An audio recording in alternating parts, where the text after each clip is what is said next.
amma duk wanda suka gani da siffa irin tamu ko to sai su ce wannan dan ta'adda ne, yana yi wasu aiki ne. Ai irin mu mun fi karfin mai wani aiki sai Allah. Yo in za mu yi wa wani aiki mu ba za mu zauna a Najeriya ba, ina tabbatar maka da wannan, ba abin da za mu yi da kasar. Amma mun gane ne mu zauna mu yi wa Allah aiki irin yadda su Abubakar Gumi suka zauna suka yi wa Allah aiki a nan. Ba haka ba abin da za mu yi da kasar. Yo me ke cikin kasar wanda za a zauna a ce shi yake jin daɗi? Wutar lantarki ko ruwan famfo, tsaro ko zaman lafiya, wayar tarho ko kuwa me ake jin daɗi a kasar? To amma ana so a raya ƙasar ne, shi yasa kaga Abubakar Gumi ya gama karatu, malamin shi Malam Yasin shi ya lallabe shi ya dawo nan. Ba haka ba daga Madina da ya ce ba zai dawo ba, shi ba zai dawo ba. Malamin shi ya ce mishi a koma. 2008 August ƙasar Saudi Arabia ta bani aiki, za a ɗauke ni a matsayin injiniya a sani a telecommunication company ɗinsu.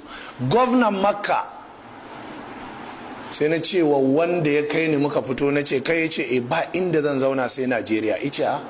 Ya ce mu fa nan kasan mu in sarki ya ce kawai dole ka bi. Na ce a'a ba zan yi ba. Ya ce to ka san shawarar da zan baka? Ya ce a to kada in sake ganin ka sai in koma in ce ni wallahi ban sake ganin ka, amma ni in koma in ce ka ce a'a. Ya ce mu ba a yin haka anan. Wallahi gwamnan Makka Polytechnic ce aka je za a yaye ɗalibai a Makka, aka kira ni aka ce yanzu in yi jawabi da larabci. Na je na yi jawabi da larabci. Wani inda zai yi da turanci bai zo ba, aka ce min ga takardar shi in karanta. Sai na karanta. Ka ji dalili? Wakilin gwamnan Makka sai ya kira ne, ce yadda kake jin larabci haka kake jin turanci? Ce kayi makaranta a America ne? Ce a Najeriya ne. Sai koma gefe guda sai ya buga gwamnan. Da watan azumi August 9 2008 sai ce ga wani dan Najeriya yadda yake jin turanci haka yake jin larabci, sai ce a taho da shi. Sai ga na a Al-Qasrul Malik Government House. Ikon Allah, gwamna ya fito da kanshi varanda. Muna zuwa assalamu alaikum, sai goma yana turanci, how are you? Na ce fine. Ce very good, very good. Da na dan watsa mai sai ce small small small small small small small small.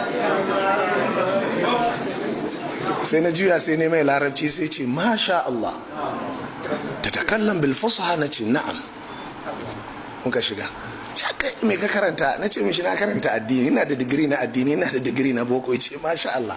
Da ya ce to ga karar gwamnatin Saudiya, duk wanda ta gane yana da digiri a engineering, yana da digiri a medicine, yana da digiri a pharmacy, in har sun amintu za su ɗauke shi zai aikin shekara 5, bayan nan za a bashi takarda ya zama ɗan ƙasa. Na haka na baka wannan offer din, ka je ka yi nazari ka shiryo. Ya ce ga mutumi na nan da ya kawo ka, sai ku ci gaba da magana. Shine muna fitowa sai na gaya wannan, na ce ni ba zan zauna ko ina ba sai Najeriya. Ya ce kai, ya ce wannan damar wasu na neman ta. Na ce a'a ni kan ba inda zan zauna sai Najeriya. Amma to abin da ya kawo mu ƙasar kenan wallahi. Ba haka ba, malami na da ya graduating dina yana can ba America ne a fil dina, Michael Myers.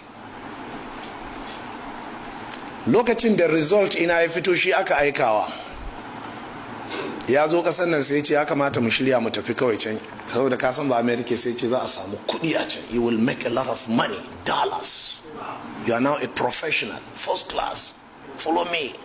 sai nan za ka zauna a ƙasar ku ka kunna kwamfuta a ɗauke wuta ta lalace. Na ce ba komai, za mu sa janareta, za mu gyara ta. Sai dafa ni kawai, yana mamaki, yana ganin kai wannan akwai matsala. Yan kishin ƙasa ne, yaran Sardauna ne mu. Sai mun zauna sai ƙasar ta gyaru insha Allah sai ta gyaru. Saboda haka jama'a musulmi kun ji,